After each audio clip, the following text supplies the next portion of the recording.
High বন্ধুরা, সবাই কেমন আছো? আশা করছি সবাই ভালো আছো।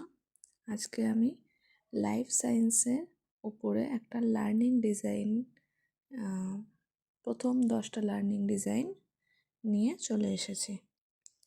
তো দেখো তোমরা সবাই, প্রথম লার্নিং ডিজাইনটা হচ্ছে ক্লাস 6-এর সাবজেক্টের ওপরে।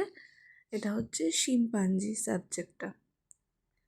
দেন ক্লাস 6-এরই একটা আছে কতগুলি বিশেষ প্রাণীর আচার আচরণ, হাতি। তো দেখো আমি কিভাবে লার্নিং ডিজাইনটা করেছি। তোমাদের যদি ভালো লাগে তাহলে এইভাবে করো। দেখো সবাই, প্রথমে তো যে 6টা পয়েন্ট থাকে শিখনের লক্ষ্য বা উদ্দেশ্যে, সেই 6টা পয়েন্ট লিখে নিতে হবে। তারপরে একে একে পয়েন্ট করে লিখে নেবে। তারপরে আছে ক্লাস 6-এরই আর একটা টপিক, রক্ত। প্রথমত শিক্ষণের লক্ষ্য উদ্দেশ্য যেমন বললাম, 6টা যে পয়েন্ট থাকে সেগুলো লিখে নেবে। দেন আছে পাঠের প্রেক্ষিতে শিক্ষার্থীর বিশ্লেষণ, তারপরে শিখন সহায়ক উপকরণের প্রস্তুতি ও নির্বাচন, তারপর শিখন কৌশল, তারপর মূল্যায়নের নকশা, শেষে সংশোধনী পাঠের জন্য দুর্বলতা নির্ণয়। এরপরে টপিক হচ্ছে ক্লাস 6-এরই ব্যাকটেরিয়া ও ছত্রাক। দেখো সবাই, যদি তোমাদের মনে হয় যে এটা তোমাদের জন্য হেল্পফুল তাহলে অবশ্যই কমেন্ট করো, লাইক করো, সাবস্ক্রাইব করো। তারপরে আছে আবারও ক্লাস 6-এর বজ্র পদার্থের উৎস ও প্রকৃতি। আসলে আমি ক্লাস ওয়াইজ এটাকে সাজিয়ে নিয়েছি, তো তোমরা চাইলে এরকমভাবে করতে পারো। এরপরে আর একটা ভিডিওতে আমি মোট 7টা লার্নিং ডিজাইন দেখাবো। তো প্রথম 10টা তো এখানে দেখালাম, এরপরে এরকম ভিডিও করে করে 7টা দেখাবো। আচ্ছা, এরপরে আছে ক্লাস 7-এ ব্যাপন। তো তোমরা দেখো।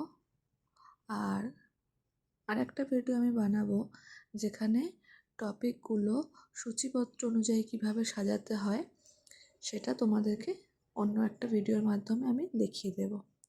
তো যদি তোমরা কেউ ইন্টারেস্ট হও বা তোমাদের কারোর ভালো লাগে তো অবশ্যই কমেন্ট করো, আর এই ভিডিওটা কেমন লাগছে অবশ্যই জানিও।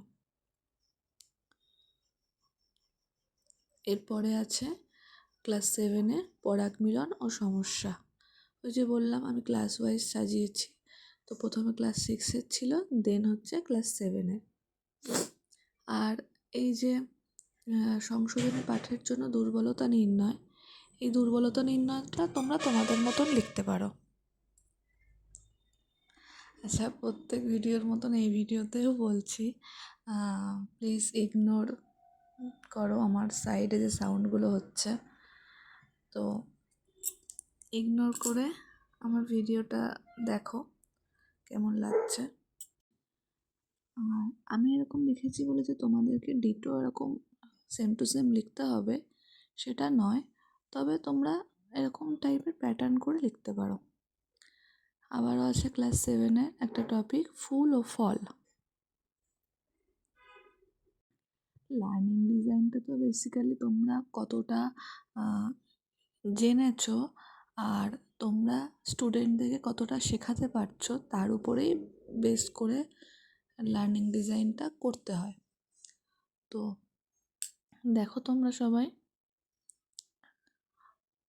এরপরে আছে ক্লাস 7-এর খাদ্যতন্তু। তো খাদ্যতন্তু সম্পর্কে যেগুলো আর কি জানি আমরা সেগুলো একে একে লিখে নেব পরপর পয়েন্ট ওয়াইজ।